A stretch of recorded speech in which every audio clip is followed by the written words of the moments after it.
Mfonyina wohwe yi eye Ghana mampanyini His Excellency Nana Addo Dankwa Akufo-Addo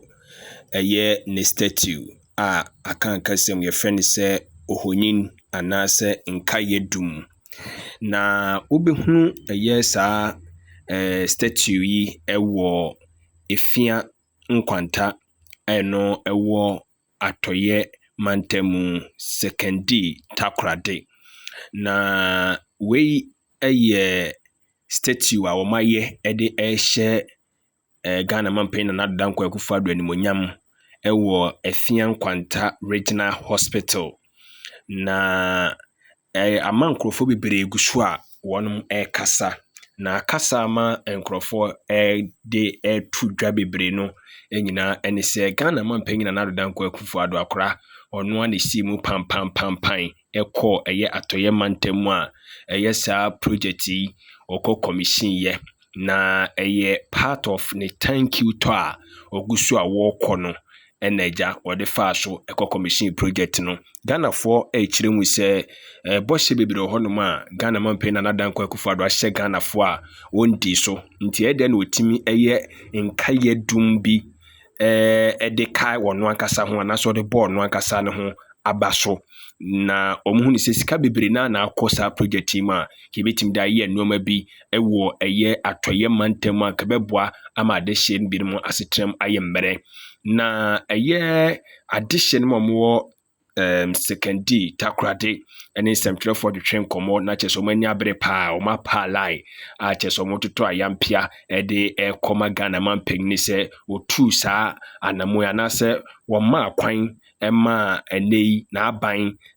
emuo yetimi ayesa enkayedum anase ohonyin yi ede ehye nanimonyam mayintie se de o mamba ne bi esibe ekasaye efaye ne mamu na maboloko o because are na wan shiwade Akufo-Addo na wan shiwade muka so abolo kwa pate se mubefu Akufo-Addo na abad na wayewade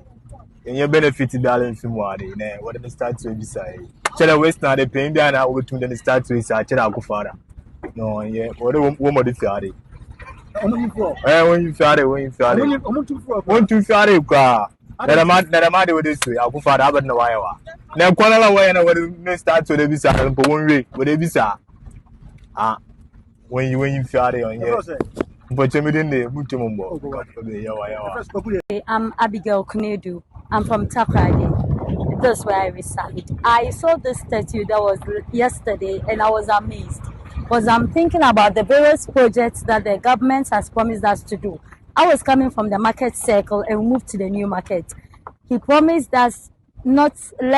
more than 2 years it will be done. It's not done. Nothing in Takrade has really been done and completed. But I don't know why you could get time to fix a statue of yourself. I think with statues, they are supposed to be honored. And so someone would come and say, you've done a lot, so they'll honor you with it. But I don't know why, once you are in government, you could fix a statue on a whole runabout and you think it's fine. Once there are other projects you've not done, even this place is not completed. So how can you put a statue there? It's not a finished area. And so with Takrade, we are so shocked and amazed as to you putting a statue here once you know there are other projects that you're supposed to do that you haven't done. We are really disappointed at this very stage. I'm surprised because you are not even thinking about the completion of the whole area. We were using 2 lanes in and out. Now they blocked one and we are using one for both in and out. And you're not even thinking about that one. And what you think is to get money to do your own statue and come and put here. I'm really amazed and surprised.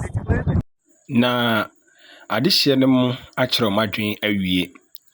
anka ne Ghana mampanyini a wono kura ye Franka Tuni de ma chini akatamanso manyoko National Democratic Congress yura John Dramani Mahama ono nso ewo mfimfiri mantem a obo eye apro ode akwakotu dwa ikire wi se saada mo tu a Ghana mampanyina Nana Addo Dankwa Akufo-Addo tu ye na ono asimu pam kwa atoye mantem eko commission eye wono akasangasa statue ayaye ede ehye nanimonyam no wose eyade anyame anukure ni entwaye na enimguase papa na okai Ghana for kra se Nana Addo Dankwa Akufo-Addo pa wose o Ghana for nso no nhwe na oba Ghana for be hunu nyoma pa obeye de aboa wose enne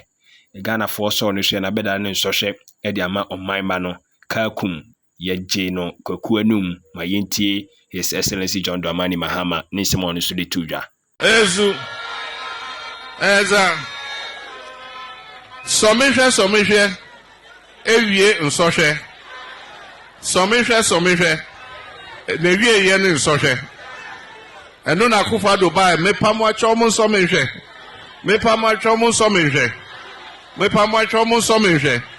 eno ne ye Nsɔhwɛ ene Ezu na on ye ose ofa ho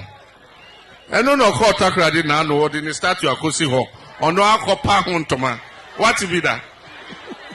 Ezu e wo se omampanyi bia onya ahobrase nipa na wo so mo bo abaso na mo kamfo enye wa nkasa no akoye o statue na odi abesi ho no ankasa wako mo bo nsem mame no akopa ho ntoma what be that Ezu no akọ university bia ye ma o doctor abra o da so ye o mampanyo anka o de awie na kọ no mka say o ye twa wadwuma o ya ade sei enti ye pese wo ba na ebo abaso na ma honorary doctorate university e wo Ghana he nyina we chi mo monsa mo mama no doctor no nto mi bebi o de kọ Ezu eza enti adwena sa bibia mbeka ho biom ne omo be ya na omo aye no enso obi say maban na woso nso maban a eba no ebesesa ne maban ya ye